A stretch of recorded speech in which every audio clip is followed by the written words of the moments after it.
Everyone, welcome back to my channel Indian classes में आपका हार्दिक स्वागत है। आज हमारा चैप्टर नंबर 2 है।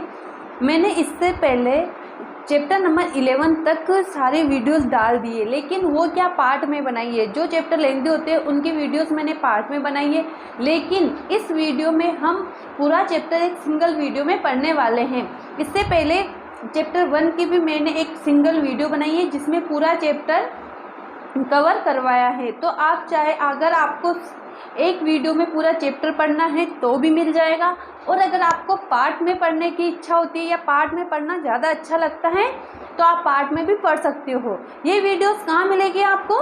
ये वीडियोस इंडियन क्लासेस पे मिलेगी। आपको इंडियन क्लासेस सर्च करना है, उसको सब्सक्राइब करने के बाद आपको उसकी प्लेलिस्ट में जाओगे तो ये सारे वीडियोस वहाँ पे मिल जाएंगे। ठीक है, मैंने उसमें भी बेहतरीन नोट्स के साथ पढ़ाया है। ये नोट्स पढ़ते हो आप तो आपको 10th क्लास में 100 में से 100 मार्क्स मिलने वाले हैं, ये मेरी गारंटी है। लेकिन पढ़ना आपको पड़ेगा। और पढ़ना कैसे है? सबसे पहले जो मैं वीडियो बनाती हूँ इस वीडियो को देखना है।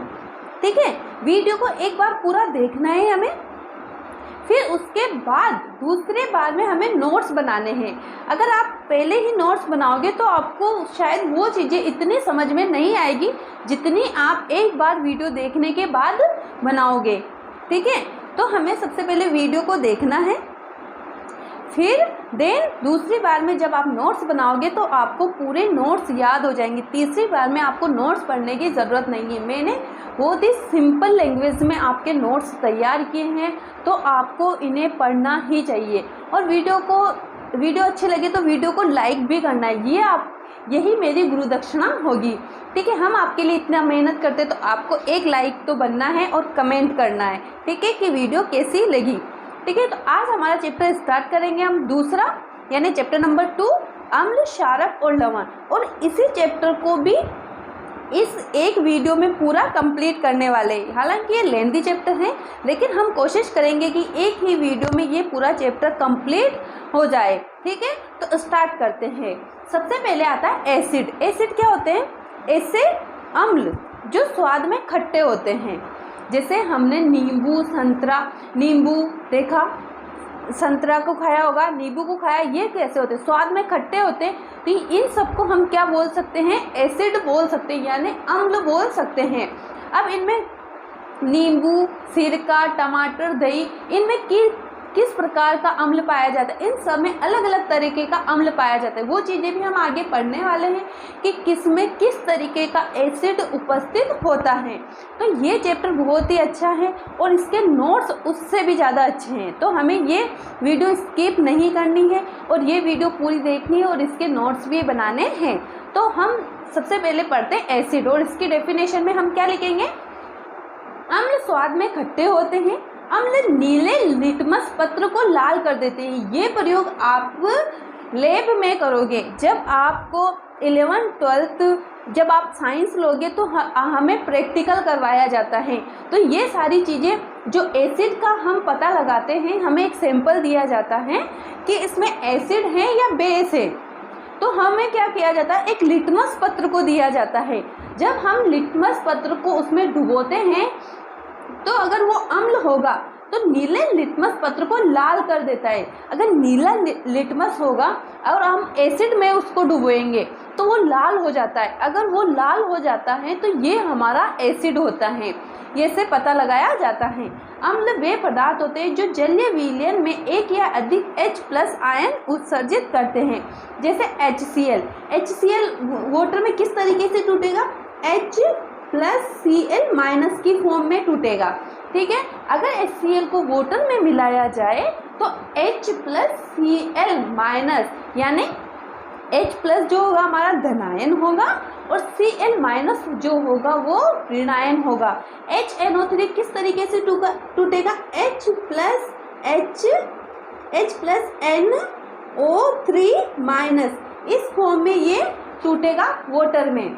ये H+HSO4- की फॉर्म में टूटेगा, H2SO4, और H3COOH किस फॉर्म में टूटेगा? CH3COO- और H+। इन फॉर्म में ये अगर इन सबको वाटर में मिलाया जाए तो ये इन फॉर्म में वाटर में टूट जाएंगे। अम्ल धनायन और कैटायन दोनों अलग अलग हो जाते हैं।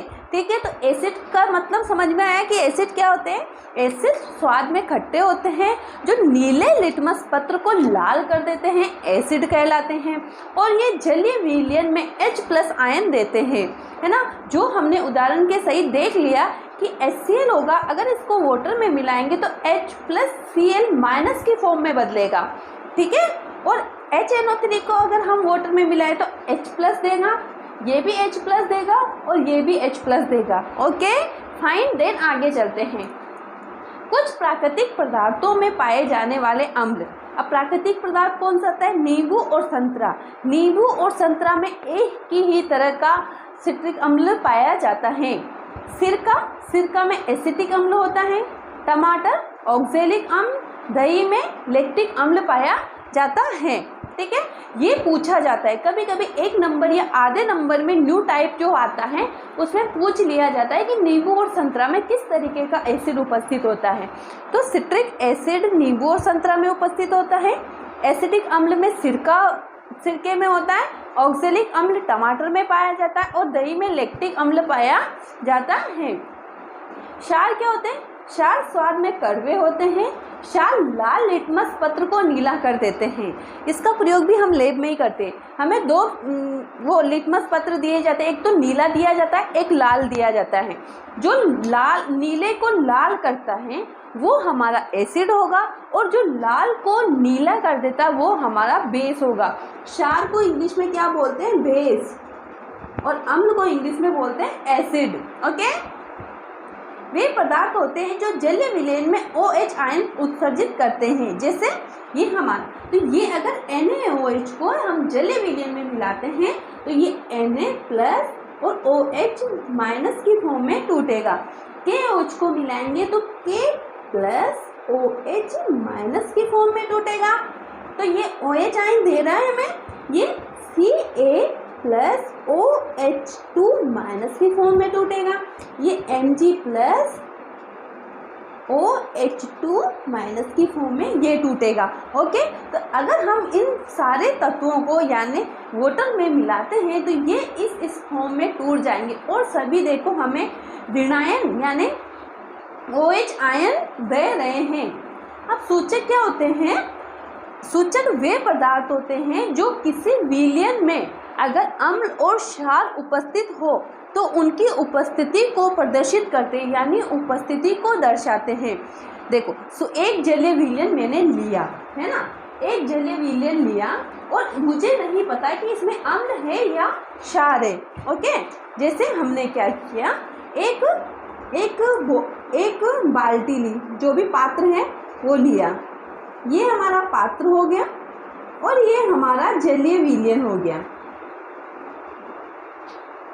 ये हमारा जलीय विलयन हो गया। और मान लो इसमें दोनों उपस्थित है, अम्ल भी उपस्थित है यानी एसिड भी उपस्थित है और क्षार भी उपस्थित है यानी बेस भी उपस्थित है। ठीक है, अम्ल और क्षार दोनों उपस्थित हैं। तो मुझे पता लगाना है कि इसमें अम्ल है और क्षार है, तो मैं किसका उपयोग करूँगी, मैं सूचक का उपयोग करूँगी। सूचक मुझे बताएगा कि इस विलयन में एसिड है या बेस है, वो किस तरीके से बताएगा, आइए वही देखते हैं। ऐसे पदार्थ जो विलयन में अम्ल एवं क्षार की उपस्थिति को रंग परिवर्तन या गंध परिवर्तन द्वारा सूचित करते हैं, सूचक कहलाते हैं। अब सूचक कितने प्रकार के होते हैं, अलग अलग सूचक होते हैं सबके। सूचक के प्रकार, सबसे पहले आता है प्राकृतिक सूचक। वे सूचक जो प्राकृतिक स्रोत से प्राप्त किए जाते हैं प्राकृतिक सूचक कहलाते हैं। ऐसे सूचक जो हमें प्रकृति के द्वारा प्राप्त होते हैं, जैसे लिटमस, हल्दी, पत्ता गोभी, पेटूनिया, ये सारे जो सूचक होते हैं ये प्राकृतिक सूचक होते हैं। ये नोट करके लिख लेना। देखो, लिटमस विलयन बैंगनी रंग का रंजक होता है जो थैलोफाइटा समूह के लीचेन पौधे से प्राप्त किया जाता है। वैसे ये आपके कोर्स में है नहीं, लेकिन जनरल नॉलेज के लिए हमें पता होना चाहिए कि जो लिटमस का जो विलयन होता है बैंगनी रंग का रंजक होता है और थैलोफाइटा समूह के लीचेन पौधे से प्राप्त किया जाता है। दूसरा आता है में हमारा संश्लेषित सूचक। संश्लेषित का मतलब होता है तैयार किया हुआ, आर्टिफिशियल, कृत्रिम रूप से जो सूचक तैयार किए जाते हैं उसे हम संश्लेषित सूचक कहते हैं। और प्राकृतिक सूचक वो होते हैं जो हमें प्रकृति के द्वारा उपलब्ध करवाए जाते हैं। इसमें मानव का कोई कार्य नहीं होता, वो प्रकृति के द्वारा ही उपलब्ध होंगे। संश्लेषित सूचक वे सूचक जो रासायनिक रूप से तैयार किए जाते हैं संश्लेषित सूचक कहलाते हैं। जैसे मेथिल ऑरेंज, फिनोल्फ्थेलीन। गंधीय सूचक क्या होते हैं? ऐसे पदार्थ जिनकी गंध अम्ल तथा क्षारीय माध्यम में बदल जाती है। ऐसे सूचक होते हैं अगर अम्ल होगा तो उसकी गंध अलग आएगी और क्षारीय होगा तो उसकी गंध अलग आएगी।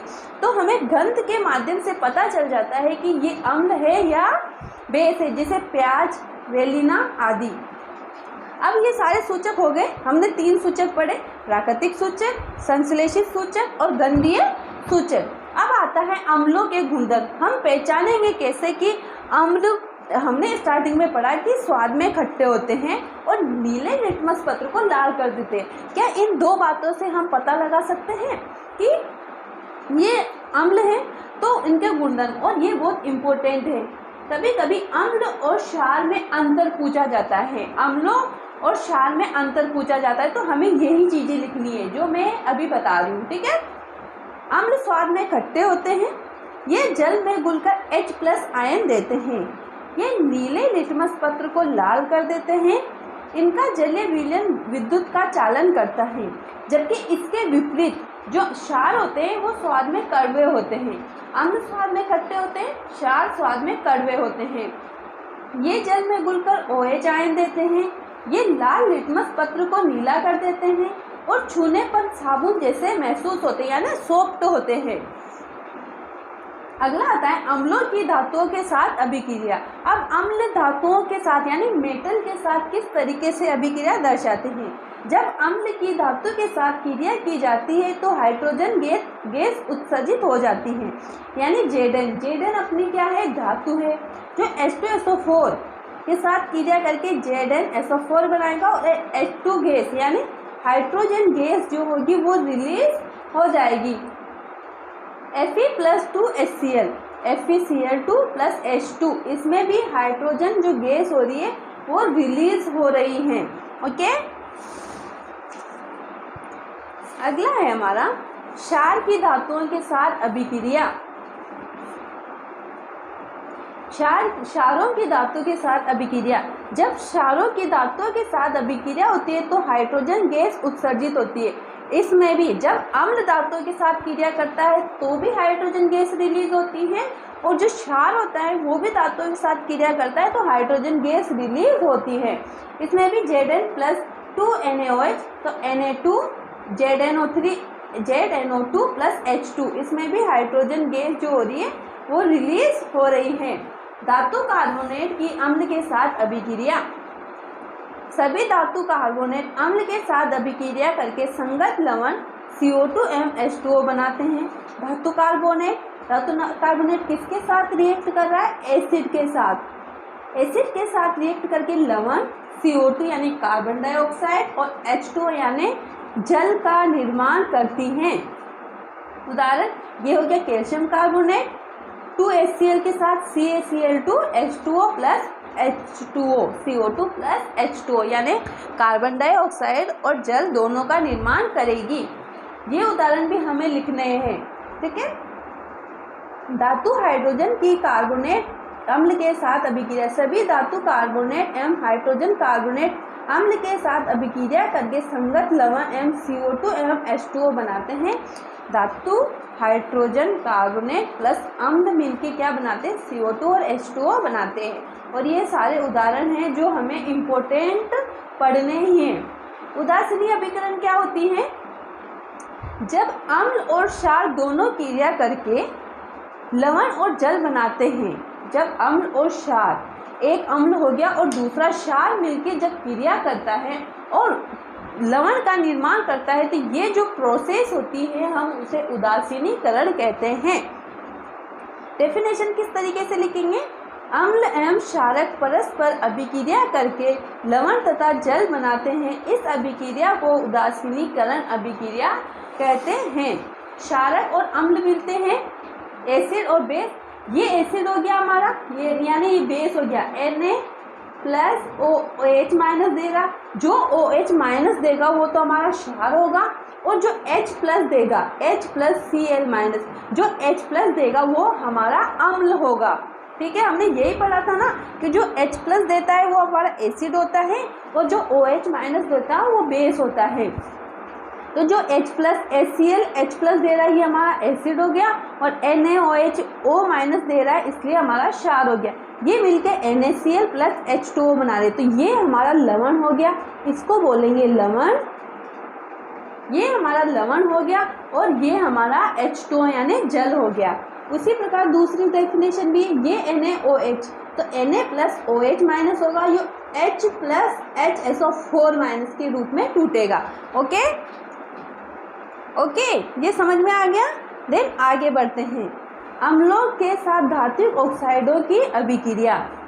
क्षारक एवं अम्ल की अभिक्रिया के समान ही धात्विक ऑक्साइड के साथ अभिक्रिया करके लवण एवं जल बनाते हैं। ये जो अम्लों के साथ धात्विक ऑक्साइडों की अभिक्रिया, जो पहले अभिक्रिया पढ़ी हमने कार्बोनेट की, वही उसी तरीके से जल और लवण का निर्माण करेंगे। क्षारक के साथ अधात्विक की अभिक्रिया, क्षारक अधात्विक ऑक्साइडों के साथ क्रिया करके लवण एवं जल का निर्माण करता है। क्षारक प्लस अधात्विक ऑक्साइड लवण और जल का निर्माण करेंगे। इसके डेफिनेशन, ये क्षारक हो गया Na प्लस OH माइनस दे रहा। अधात्विक ऑक्साइड जो सभी गैसें होती है ना, जैसे आर्गन, नियोन, जिनोन, और जो सारे 18 हमने आवर्त सारणी पढ़ी है, आवर्त सारणी में जो 18वां जो ग्रुप होता है उसमें सारी गैसें होती है। सभी गैसों को अधात्विक ऑक्साइड बोला जाता है। जब हमें पूछे कि अधात्विक ऑक्साइड क्या होता है, तो अधात्विक ऑक्साइडों के अंदर सभी गैसों को सम्मिलित किया गया है। देखो यहाँ पे भी CO2 गैस है, यहाँ पे SO3 गैस है, तो सारी गैसों को किसके अंदर रखा गया है? अधात्विक ऑक्साइडों के अंदर रखा गया है। तो हम इसमें किसकी अभिक्रिया कर रहे हैं? एक तो क्षारक यानी Na प्लस OH माइनस, और एक गैस की अभिक्रिया करवा रहे हैं, जिससे हमें लवण और जल का निर्माण हो रहा है। अब आता है तनुकरण।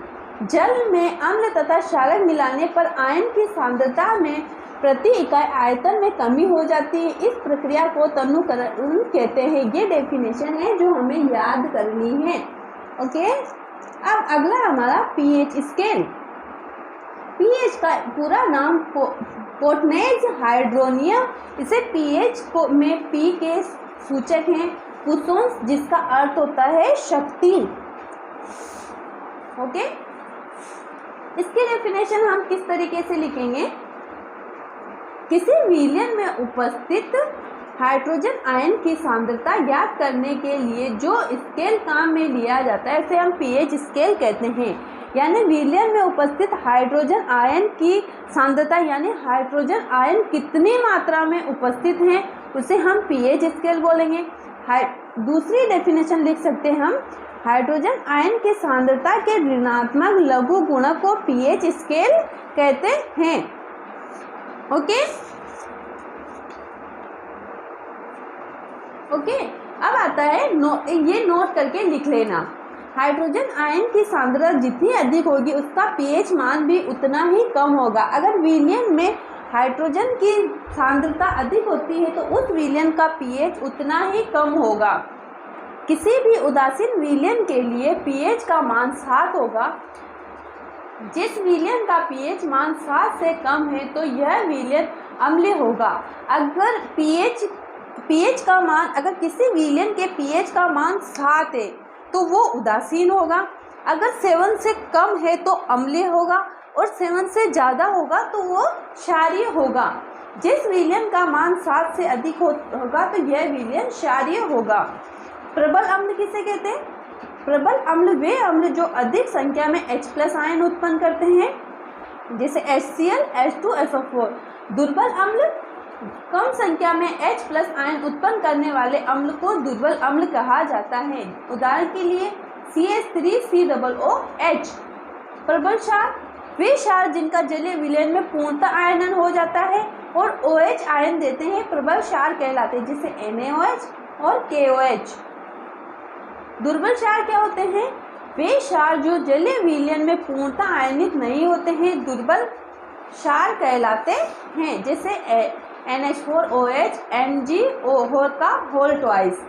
अम्लीय वर्षा। अब अम्लीय वर्षा क्या होती है, इसके कुप्रभाव क्या होते हैं, अम्लीय वर्षा में कौन कौन से तत्व उपस्थित होते हैं, और ये इम्पोर्टेंट है, ये पूछा ही जाएगा। अम्लीय वर्षा, वर्षा के जल की pH का मान 5.6 से कम हो जाता है, यानी 7 से अगर नीचे आता है तो हम इसे अम्ल बोलते हैं, और इसका मान तो 5.6 ही होता है। 5.6 है से कम हो जाता है तो अम्लीय वर्षा कहलाती है। इसके क्या क्या कुप्रभाव यानी क्या क्या हानियां होती हैं अम्लीय वर्षा से। अम्लीय वर्षा का जल जब नदी में प्रवाहित होता है तो नदी के जल के pH का मान भी कम हो जाता है, यानी वो भी अम्ल बन जाता है। अगर pH कम होगा तो वो भी अम्ल बन जाएगा। ऐसी नदी में जलीय जीवधारियों की उत्तरजीविता कठिन हो जाती है। अम्लीय वर्षा के कारण संगमरमर से बना ताजमहल काला पड़ने लगा है, क्योंकि कैल्शियम कार्बोनेट वर्षा में उपस्थित अम्ल से क्रिया कर लेता है। और जो ताजमहल किसका बना है? कैल्शियम कार्बोनेट का बना है। दैनिक जीवन में क्या क्या महत्व है pH का? हमारे शरीर का pH पारस 7.0 से 7.8 के बीच कार्यशील रहता है। वर्षा के जल का pH का मान 5.6 से कम होने के कारण ये अम्लीय वर्षा में परिवर्तित हो जाता है। पौधों को एक विशिष्ट pH मान की आवश्यकता होती है, इसी pH मान पर वो ग्रोथ करेंगे। हमारा उदर HCl उत्पन्न करता है। यह अम्ल हमारे उदर को हानि पहुंचाए बिना हमारे भोजन में पाचन में सहायता करता है, लेकिन जब अपच होने पर हमारे ऊतक में अधिक मात्रा में HCl उत्पन्न होता है, जिससे पेट दर्द जलन का अनुभव होता है। इससे मुक्त होने हेतु एंटासिड जैसे क्षारकों का उपयोग किया जाता है, जिसे हम एसिडिटी बोलते हैं। उसके मुंह के pH का मान 5.5 से कम होने पर दांतों का इनेमिल संचालित होने लगता है। मधुमक्खी का डंक मेथेनोइक अम्ल छोड़ता है। डंक मारे गए अंग में बेकिंग सोडा जैसे दुर्बल क्षारक के उपयोग से आराम मिलता है। जब हमें मधुमक्खी काट लेती है तो हमें किस तरह के क्षारक का उपयोग किया जाता है? बेकिंग सोडे का उपयोग करने से वहाँ पे ठंडक हो जाती है।